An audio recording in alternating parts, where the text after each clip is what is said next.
Hello, everyone. Welcome back to the Loud and Gay Show. It's episode 10. No, it's episode 11 of the Loud and Gay Show. When I was a wee little lass sitting with my family around the podcast and radio, I always sit there asking myself, how come these dumb fucks can never remember, like, what episode number it's on? But I get it. I made it to episode 11, and I already don't know what the fuck's going on. Because you gotta remember, episode 11, it don't sound like that much, but guess what? That's like almost 3 months. Can you believe that? Almost a goddamn quarter of the year. So yeah, no wonder I can't count. It's not that I can't count, it's just I forgot what number I was at before. I can do, 10 plus 1. That's easy math for a genius like me. Regardless, I digress. I just want to thank everyone for supporting the podcast so much. Because of you, I and the Loud and Gay Show was able to achieve the spot of, okay, the Loud and Gay Show is the 146th top comedy podcast in the Netherlands. And guess what? They said, oh, this dumb white broad from America can't do it. They said, oh, she can't do it. And you want to know why they said I can't do it? Because they said that this dumb white bitch can't connect with these people because of their funny voices and their accents and their funny little ways of dressing. And despite that, despite my xenophobia, my hatred of Europeans, they still love me. So guess what? You can suck on it, bitch. Now, I recently had a brand send me clothes for me to make a video, and I did do that, right? And the clothes is actually fire. And it's weird having new clothes, though. Like, in the sense of, like, this is new clothes. These is clothes that was crafted, and no one else has worn them except for me. That is wild, because my entire outfit right now, everything, and every outfit that I wear every single day, for the most part, has, I'm burping, sorry. Give me a second. Every single outfit that I wear, almost every single article of clothing I wear, other than my panties and my socks, has been on someone else's body before. And I don't mean in some freaky, sexual, deviant kind of way, because no, I do plain vanilla. That's it. I look at them and I go, you like this? As I finger them, I go, you like this? Uh-huh, you like this?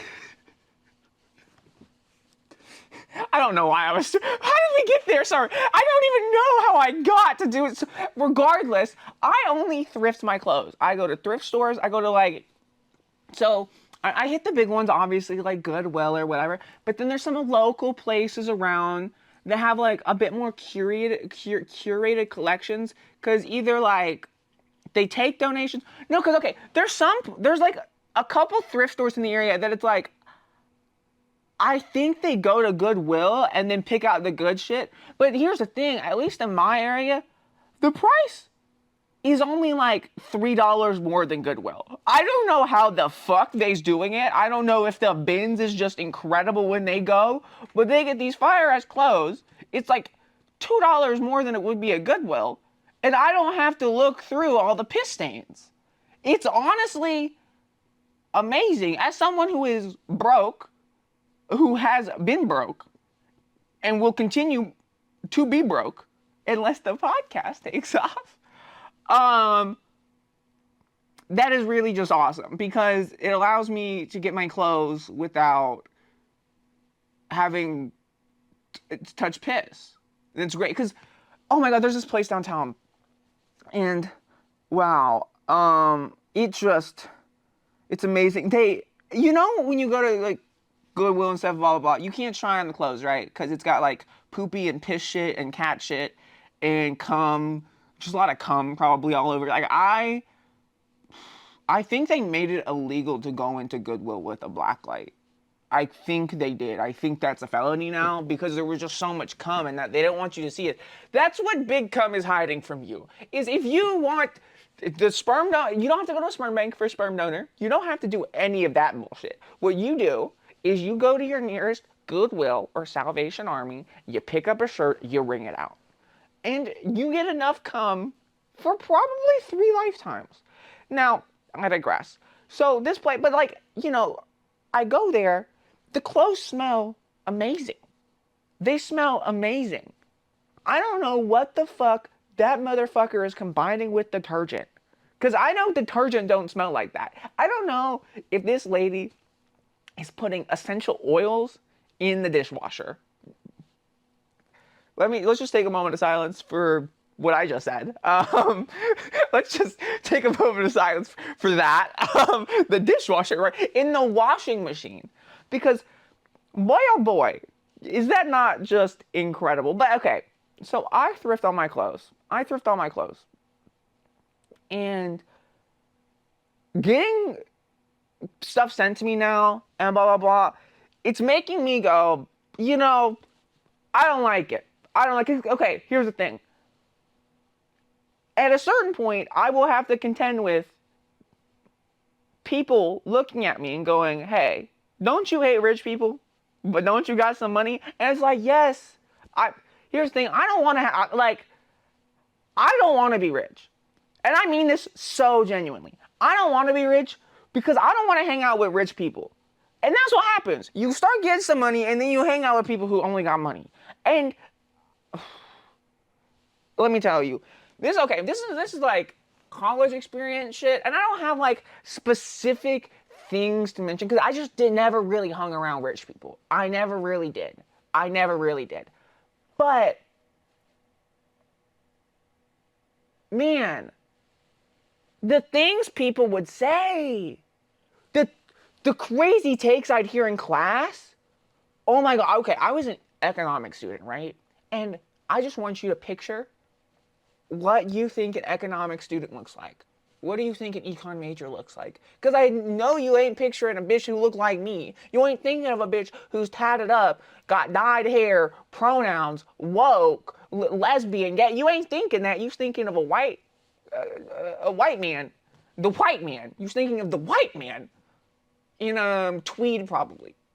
And that's the annoying people once they grow up. They end up getting into tweed because they're nerds and they want to differentiate themselves from the finance types. And the finance types, they all wear normal suits.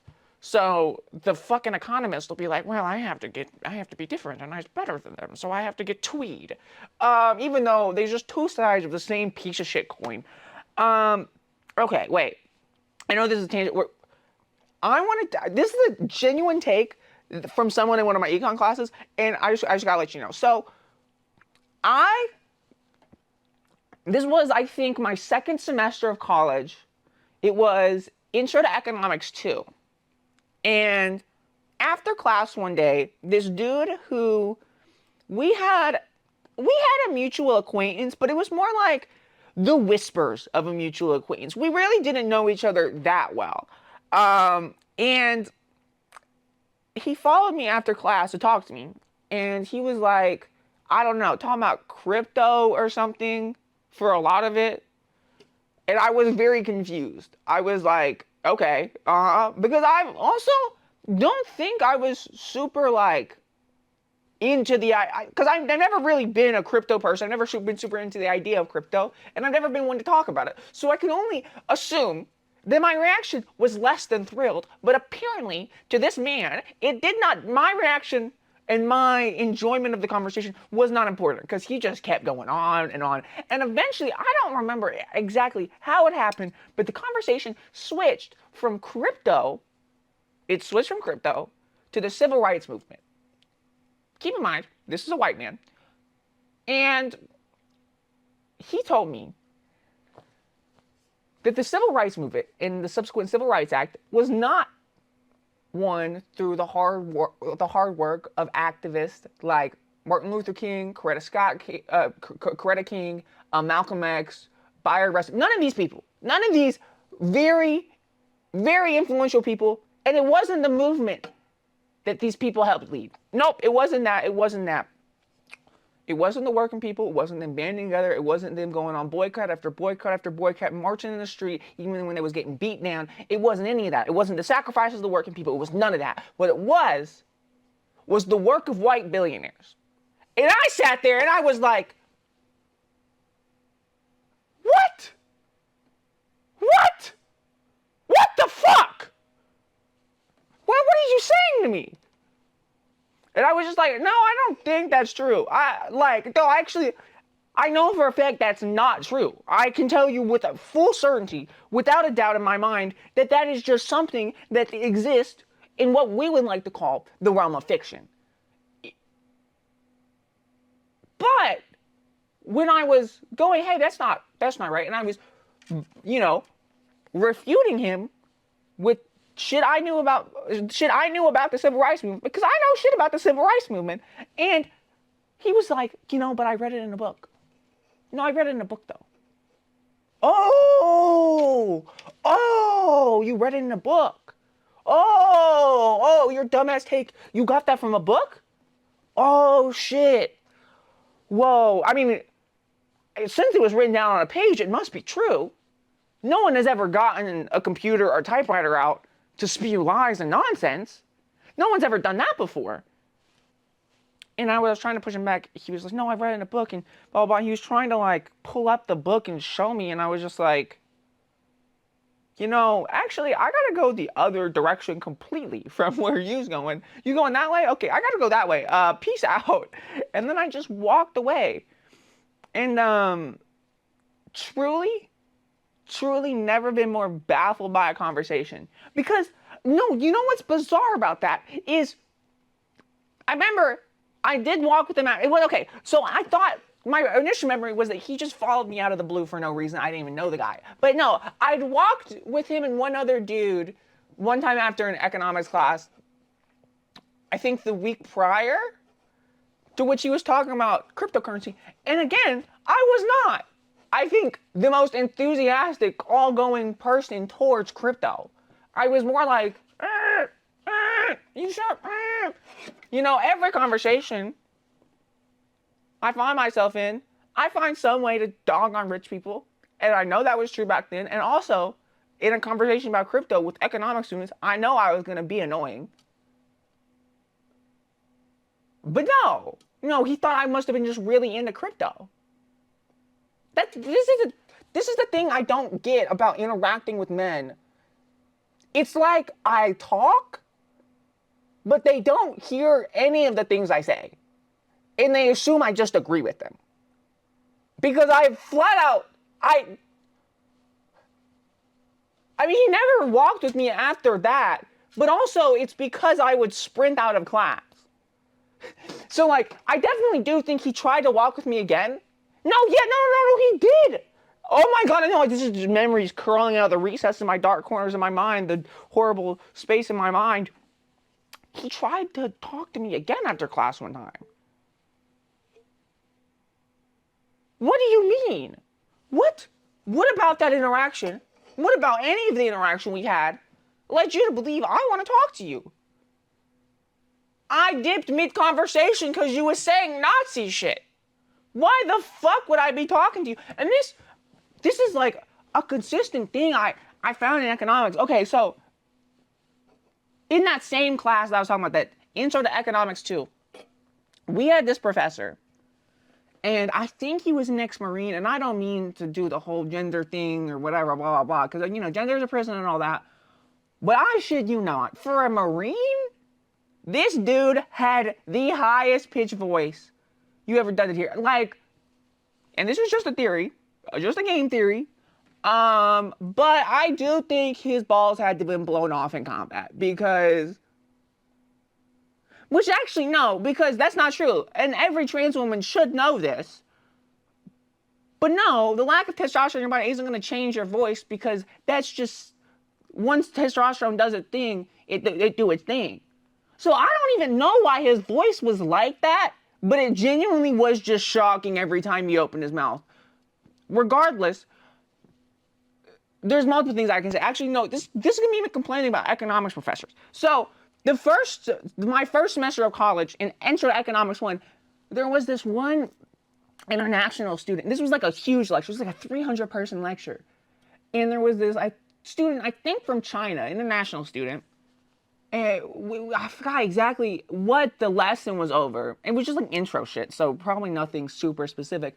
But he was, the international student asked the professor, well, do you think that these workers that work on these coffee fields that like grow the coffee bean and blah blah blah that then gets sold to Starbucks and whatever, do you think that they feel that they're fairly compensated for their labor?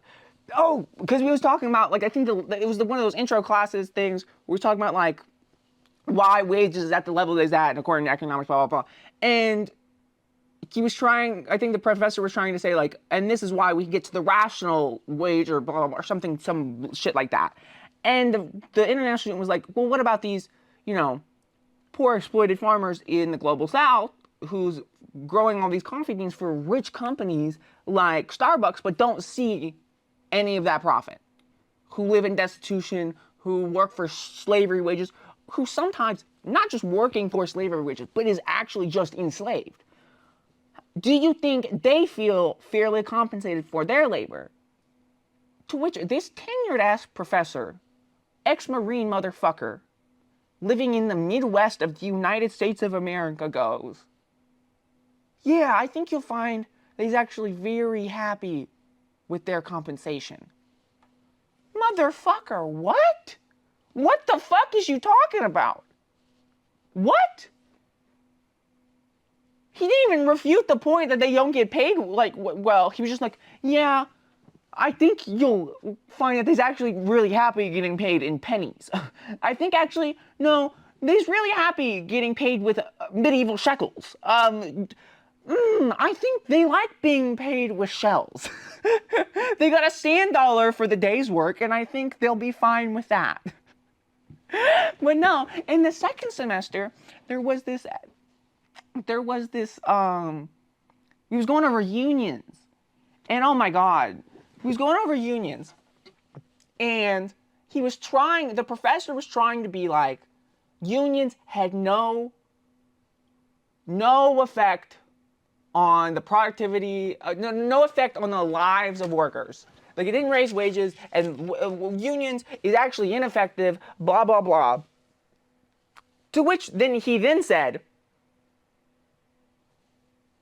but in response, non-union companies raised their wages to compete. So, no, that's a positive effect. You dumb nincompoop. You can lie to me, but you can't lie to me that stupid, okay? But anyways, he was saying that, you know, wages and blah, blah, blah, productivity, and then unions is trying to get the wage above, like, the equilibrium rate. And I was like, hold up. You know, because he was trying to argue that wages is set based on what productivity is. And I was like, hey, buddy, you know, and I know you know this because it's a common knowledge thing in, like, the econ world. Since the 1980s, productivity has skyrocketed. I think being,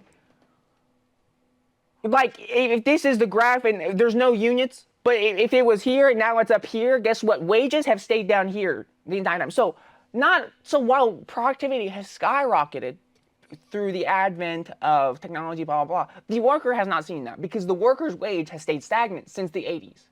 If we adjust for inflation, the wage has largely stayed very similar since the fucking 80s.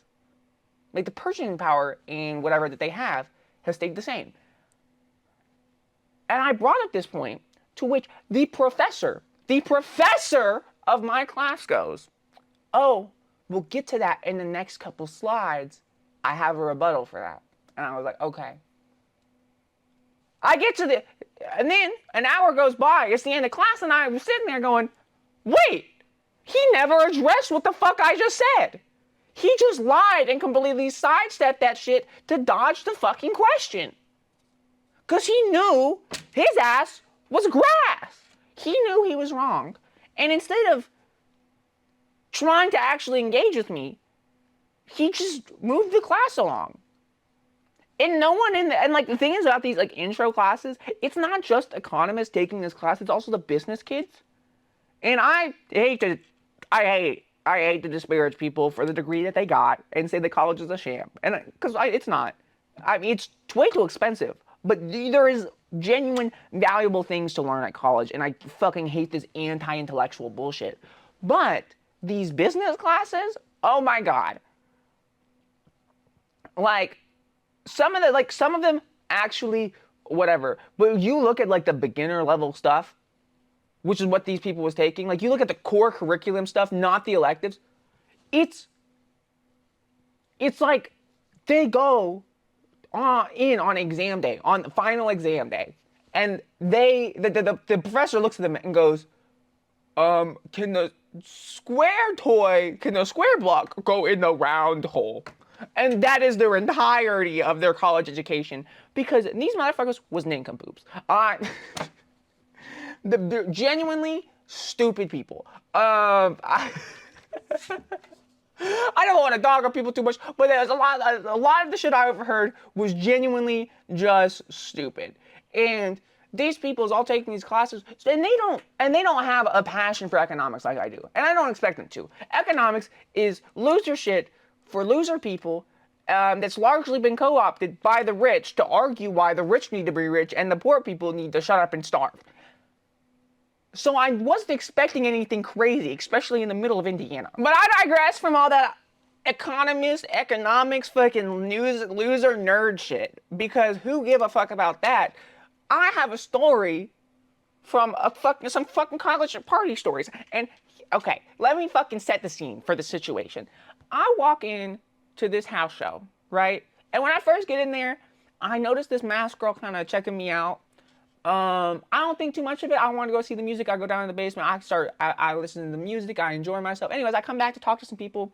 And while I was at this function, I don't remember exactly what the fuck I had going on, but I was on some horse shit. I made out with so many women that night. Like, there was this one point I was making out with this one girl. I turned to her friend. I was making out with her. I turned back to her friend. I was going between these people, making out with them. And then one of them was like, after there was this nice stopping point, she was like, yeah, my friend right here has a boyfriend. And I was like, oh.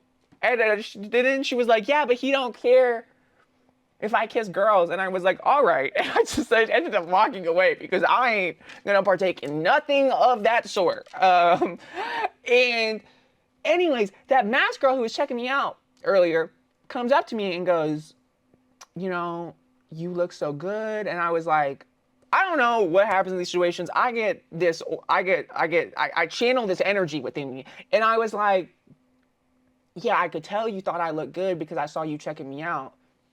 And then I looked at her and was like, can I kiss you? To which I made out with her. And then I turned around after I got done making out with her. There was another beautiful woman standing behind me. To which I said something, a couple things. And then I was like, hey, can I kiss you? And I made out with her. Now, that girl that I just made out with her, that's who this story is about. And for the sake of the story, we're going to call her Rebecca. That's not her actual name, but that's what we're going to call her in this situation. So her name is Rebecca as of henceforth. So we talk a little bit, we exchange information, and the next night, me and her decide to go out. Me and her decided to go out together, and I was going to go out with her and her friends. So we go out to a house show, and then we go back to her place, and like as a group, everybody, we go back to her place. And then this is MLK weekend, like MLK Jr. weekend. So there's a bunch of parties being thrown in his honor. And me, her, and her one friend, and for context, let me tell you the race of these people. It's important. So the girl I was into at the time, she was white. And then her friend was Latina. And we was going to this party. It was a predominantly black party. I think the entry ticket was like black women get in free. Everyone else pay $5, right? Anyways, so we pay our $5. We get into the function. I end up leaving them for a second because I saw people I knew there. And I was talking to this one dude I know. And he was telling me that he got flown out to Arizona to do porn. And I was sitting there like, this guy, the way he talks about women is a little too weird for that to make sense. But then he showed me the thumbnail of the video, which didn't show anything crazy. But it was enough for me to be like, okay, yup. He got fucking paid money to fly out to Arizona to slang me. And so while I was sitting there basking in the revelation of whatever the fuck I just learned, you know, I go back to the girl that I was into because the plan was, you know, after we go here, we was going back to her place and, you know, see where the night took us. So I go back to her, we was talking, whatever. No. Oh my God. I go back to her and she's sitting there tweaking out in the corner going, we shouldn't be here. We's invading their black space, blah, blah, blah. And I was like, whoa, what? And then she was like, yeah, and this was like, it didn't feel like drug induced or whatever. It just felt, I don't know, it was very weird. And I was sitting there like, she was sitting there being like, yeah, we shouldn't be here. We invaded their whites. We shouldn't be here. We's white. We invaded their black space and blah, blah, blah, blah, blah. And I was sitting there looking around. I was like, it's what? We paid our $5 to get in. If they didn't want us here, they wouldn't have let us in. It's not like we pulled up 20 white sorority girls deep. No, not at all. And I just looked at her and I was like, hey, you're being performative and weird right now. These people is here to have fun, not for you to tokenize them and be bizarre. So I walk away to talk to the people I know there.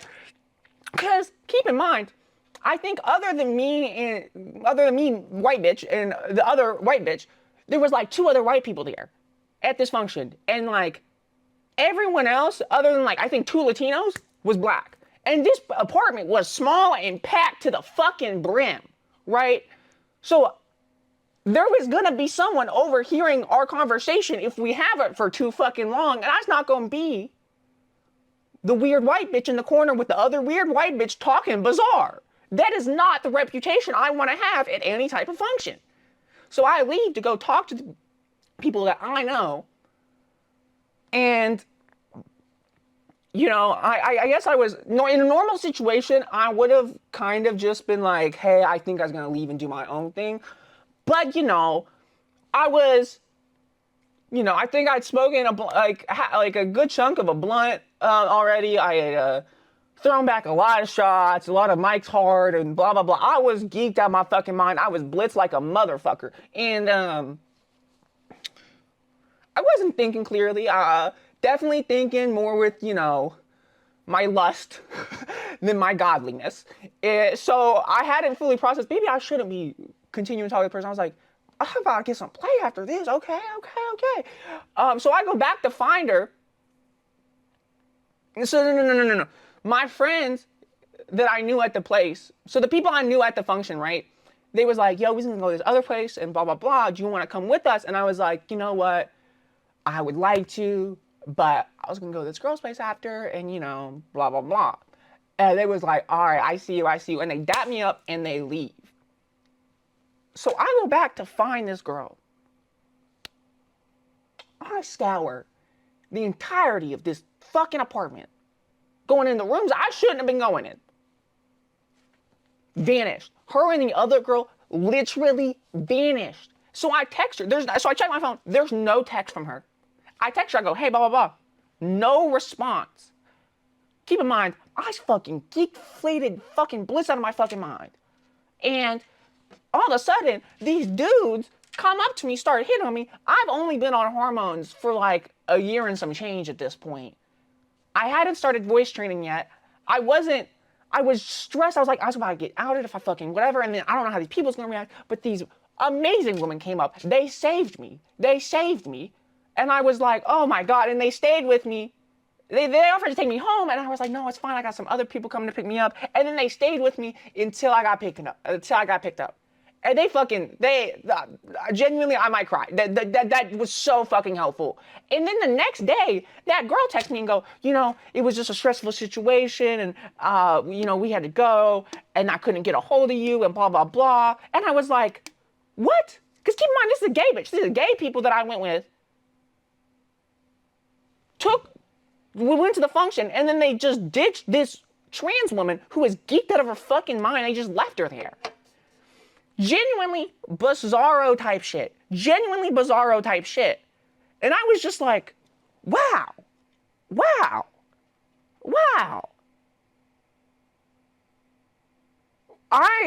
Even now, it is hard for me to process everything that happened that night because at least, I don't know how you make so many, from her end, I don't know how you make so many bad, stupid decisions. I don't know how you act so evilly, Because first of all, You sitting there flirting with me, whatever, talking about we's gonna go home tonight together. You start talking weird about black people, because that's, even if it is coming from this woke place, that's what she was doing. She was talking weird about black people, and regardless of if their intent is blah, blah, blah, if you was othering and tokenizing and being weird, that's fucking weird behavior regardless, and that's racist. That is what it is, because you're viewing black people, not as people, but as an other. And on top of that, dishing me there, not even seeing if I had a ride or nothing, blah, blah, blah, because it's one thing, you don't have to go home with me. Obviously, you can revoke consent at any time. That is not where my whatever is like, oh, you said you was gonna hook up me, blah, blah, blah. No, it's just, you ditched me at the function. You ditched me at the function. That's breaking girl code. What the fuck? Even, like, that's just shitty fucking behavior. And then try to excuse it by being like, oh, like, we had to leave and blah, blah, blah. And then I was like, no, that's not cool, blah, blah, blah. Just no response. No response. Which, her responding in the first place almost made me feel like, oh, she's still trying to see me. But then when I wasn't going to be like, no, the weird shit you did last night, that was normal. When I didn't do that, she was just like, no, I can't fucking do this. I can't fuck with this bitch no more. Which is genuinely bizarre to me. Anyways, this is a short episode this week. I've been thinking I want to do more shorter stuff. I want to do more story time stuff. Let me know what you guys thought about this episode. Anyways, leave a like, comment, and subscribe, and I'll see you in the bonus on the Patreon!